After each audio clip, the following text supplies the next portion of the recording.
تو اللہ کی طرف سے یہ مؤذن کی اپنی آواز نہیں ہے بھائی. اگر مؤذن کی اپنی آواز ہوتی تو مؤذن ہمارا ماموں لگتا ہے جو ہم اس کی دعوت پہ لبیک ہیں. کیا خیال ہے؟ مؤذن کہ حی علی السلام کہیں چل میں آ رہا ہوں. ہمارا ابا کہے گا نہیں میں نے بلایا تھا اس دن آیا نہیں تھا تو. اور مؤذن سے تیرے بڑے تعلقات ہیں, ایک دفعہ حی علی الصلاۃ بول دیا اٹھ کے جا رہا ہے.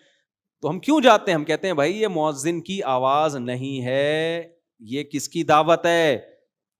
یہ اللہ کی دعوت ہے. حی علی الصلاۃ, آؤ کس کی طرف؟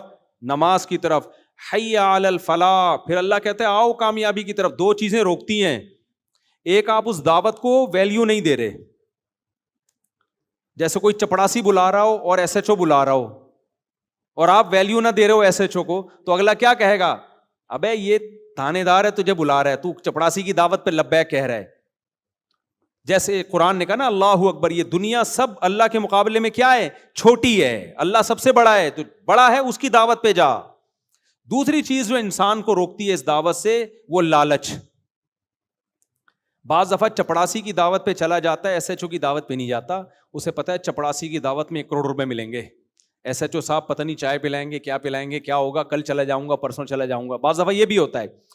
تو نماز میں بھی جب اللہ اذان میں ہمیں بلاتے ہیں نا حی علی الصلاۃ, آؤ نماز کی طرف, تو ہمیں اللہ اکبر سے یہ تو پتہ چل گیا کہ اللہ سب سے بڑا ہے بھائی. اب دکان چھوٹی, باقی تمام چیزیں چھوٹی, سب سے بڑا کون؟ اللہ.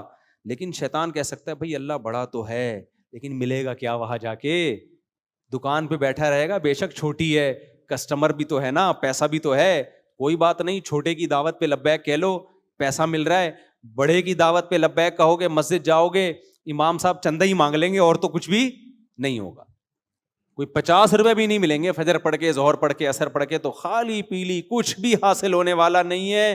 ادھر نماز چھوڑوں گا تو ڈرامہ پورا چلے گا میرا, ٹھیک ہے نا, کرکٹ کا میچ آ رہا ہے, آخری چھکا چل رہا ہے, آخری بال چل رہی ہے, کیسے جذبات ہیں یار, یہ سین رہ جائے گا, انڈیا پاکستان کا میچ ہے, بعد میں لوگوں کے بتانے میں وہ مزہ تھوڑی آئے گا. لاسٹ اوور ہے, ادھر حی علی الصلاۃ اقامت ہو رہی ہے, تو یہ مزے رہ جائیں گے میرے, اور پھر وغیرہ وغیرہ جو 20 چیزیں. تو اس لیے اللہ نے اس اشکال کا بھی جواب دیا کہ اللہ کی دعوت پر لبیک اس لیے بھی کہو کہ سب سے بڑا ہے, اور حی علی الفلاح, اللہ جو تمہیں بلا رہا ہے نا نماز کی طرف, اس میں کامیابی ہے. تمہیں لگ رہا ہے کہ نماز چھوڑنے میں لذتیں ہیں, حقیقت میں نماز پڑھنے میں لذتیں ہیں. اللہ کی دعوت پر لبیک کہو گے تو وہ تمہیں جو کچھ دے گا, یہ دنیا تمہیں وہ کچھ نہیں دے سکتی. مالا عین الرات, وہ کچھ ملے گا جو نہ کسی آنکھ نے دیکھا, ولا اذن سمعت, نہ جو نہ کسی کان نے سنا, ولا خطر علی قلب بشر, کسی انسان کے دل میں ان لذتوں کا خیال بھی نہیں آ سکتا. آپ سوچنا شروع کرو نا جنت کے عیش کو, تو سوچتے سوچتے جو آپ کی انتہا ہوگی نا, جنت اس سے آگے سے شروع ہوگی. ایسی عیش کی زندگی, دنیا میں بھی سکون مل جاتا ہے نمازی کو, صرف آخرت کی بات نہیں ہے. تو اس لیے اللہ نے فرمایا چھوٹی کامیابی نہیں, فلاح کہتے ہیں بہت بڑی کامیابی, حی علی الفلاح. تو میرے بھائی اتنی لمبی تقریر 5 ٹائم اللہ کی طرف سے ذمہ داری ہے مؤذن کی, تم ان کو کہو. لیکن اللہ نے کہا مؤذن کو اپنا میرا پیغام پہنچا دو, کسی کے گھر جانے کی تمہیں اجازت نہیں ہے. ایسا نہیں ہے کہ اب نہیں آ رہا تو پیچھے سے پولیس آ رہی ہے آپ کو نکالنے کے لیے, کہ اللہ نے ایسے جو آپ کو بلائے گا نا, آپ نہیں جاؤ گے تو پیچھے موبائل آئے گی, بولے گا تیرے کو تمیز سے بلایا, آ نہیں رہا, چل. لیکن اللہ یہ کام نہیں کرتا. اللہ مؤذن کو کہے گا پیغام دے دے, فضاؤں میں میری صدا گونجے, ان کے کان تک آواز پہنچ جائے. اس کے بعد کیا کرنا ہے؟ اللہ کہتے ہیں چھوڑ دو, چھوڑ دو. زبردستی نہیں جانا کسی کے گھر سے گھسیٹ کے, اس کو نماز کے لیے نہیں نکالنا. وجہ ہے یہ آزمائش کے خلاف ہے. میں نے ایک دن رکھا ہوا ہے کہ میں دیکھ رہا ہوں, چیک کر رہا ہوں کون میری دعوت پر لبیک کہتا ہے اور کون میری دعوت پر لبیک نہیں کہتا. بس نوٹ کر رہا ہوں میں. تو ہم جو سمجھتے ہیں نا کہ ہم نمازیں چھوڑتے ہیں کچھ بھی نہیں ہو رہا, بھائی اللہ کہہ رہا ہے میں تجھے ہر بار یاد دلاتا ہوں. اب یہ تیرا فالٹ ہے کہ تو اس اذان کی کانوں کو, وہ اذان کی آواز کو تو ویلیو نہیں دیتا. اب یہ تیرا فالٹ ہے. میں نوٹ کرتا جا رہا ہوں کون پڑھتا ہے کون نہیں پڑھتا. نبی صلی اللہ علیہ وسلم نے فرمایا جو اللہ کی دعوت پہ لبیک کہتے ہیں, پہلی صف میں آ کے نماز پڑھتے ہیں, کل قیامت کے دن جب اللہ کا دربار لگے گا وہ بھی کہاں ہوں گے؟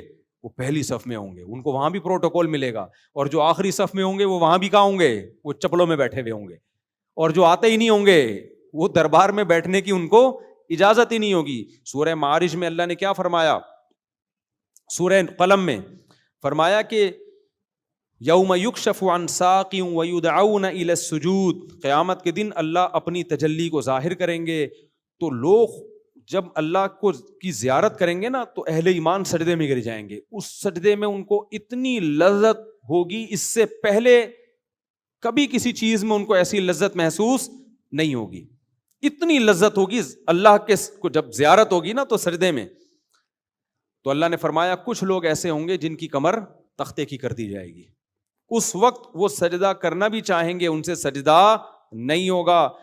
یہ کون لوگ ہوں گے؟ فرمایا کہ یہ وہ لوگ ہیں جن کو دنیا میں سجدے کے لیے بلایا جاتا تھا, وَهُمْ يَسْتَكْبِرُونَ, یہ تکبر کرتے تھے, کہتے تھے ہمارے پاس ٹائم بولو نہیں, کہتے تھے یہ تو مولویوں کا کام ہے جو فارغ ہیں, یہ تو فضول لوگوں کا کام ہے, جو بالکل فارغ لوگوں کا کام ہے, ہم تو بھائی بیزی لوگ ہیں, ہم یہ تھوڑی کہ 5 ٹائم اٹھک بیٹھک کرتے رہے مسجدوں میں جا کے. تو اللہ کہیں گے کہ ان کی کمر تختے کی کر دی جائے گی, ان کو سجدے کی توفیق نہیں ملے گی, کیونکہ دنیا میں جب سجدے کے لیے بلایا جاتا تھا یہ تکبر کیا کرتے تھے, آج یہ سجدہ کرنا چاہیں گے لیکن اللہ ان کو سجدے کی توفیق اللہ ان سے چھین لے گا. تو اس لیے اللہ نے کیا فرمایا کہ ایمان والے کی سب سے پہلی علامت کیا ہوتی ہے؟ نماز. سمجھتے ہو کہ نہیں سمجھتے؟ تو اس لیے اپنے آپ کو نماز کا پابند بناؤ. الا المصلین الذین هم علی صلاتهم دائمون. بس یہ آیت کر کے اپنے بیان کو ختم کرتا ہوں. اللہ نے یہ بھی فرمایا کہ نماز پڑھتے نہیں ہیں, نا نا نا, اتنا کافی نہیں ہے, کیونکہ ہر مسلمان کبھی نہ کبھی پڑھ لیتا ہے نماز. اگر ایسا ہوتا نا نماز پڑھنے پہ اللہ راضی ہو جاتا تو سارے مسلمانوں سے اللہ راضی ہوتا. میں نے ایسے ایسے بھی پوستی دیکھے ہیں جو کچھ نو عید کے دن آ ہی جاتے ہیں اٹھ کے, کیا خیال ہے بھائی؟ اور ایسے بھی پوستی دیکھے ہیں کہ عید کے دن نہیں ہوگا تو چلو زندگی میں ایک آدھ دفعہ کہتے ہیں چلو یار کیا جا رہا ہے, تو پڑھنے پر نہیں ہے. فرمایا ہم علی صلاتہم دائمون, پابندی کرتے ہیں, دوام. نہ سفر میں نماز چھوٹتی ہے, نہ حضر میں نماز چھوٹتی ہے, نہ شادی بیاہ میں نماز چھوٹتی ہے, نہ میتوں میں نماز چھوٹتی ہے, نہ بارشوں میں نماز چھوٹتی ہے, نہ قحط میں نماز چھوٹتی ہے, نہ حضر میں نماز چھوٹتی ہے, نہ صحت میں نماز چھوٹتی ہے, نہ بیماری میں نماز چھوٹتی ہے, نہ خوشیوں میں, نہ غموں میں, نہ جہاز میں, نہ ٹرین میں, نہ بس میں, نہ کشتیوں میں. آج اچھے اچھے نمازیوں کو دیکھا ہے جہاز میں پوستیوں کی طرح پڑے ہوئے ہوں گے. ابے لمبا سفر ہے, کہہ رہے ہیں یار اب جہاز میں کیسے پڑھیں بھائی, جہاز میں کیسے پڑھیں بھائی؟ اللہ نے حکم دیا, کھڑے ہو کے نہیں پڑھ سکتے, بیٹھ کے نہیں پڑھ سکتے, لیٹ کے. اگر نماز قضا کرنے کی اسلام میں کوئی گنجائش ہوتی تو میدان جنگ میں گھوڑے کی پشت پہ جب گھمسان کی جنگ ہو رہی ہوتی اس وقت اللہ کہتا کیا کرو, چھوڑ دو. وہاں اجازت نہیں دی ہے, تو آپ ماموں کی شادی میں جا رہے ہو بس میں بیٹھ کے, اس میں کہاں سے اجازت مل گئی کہ بس میں سفر ہو رہا ہے ہمارا؟ نہیں آ رہی میرا خیال ہے بات سمجھ میں. تو اس لیے میرے بھائی یہ آپشنل نہیں ہے نماز, یہ کیا ہے؟ ضروری.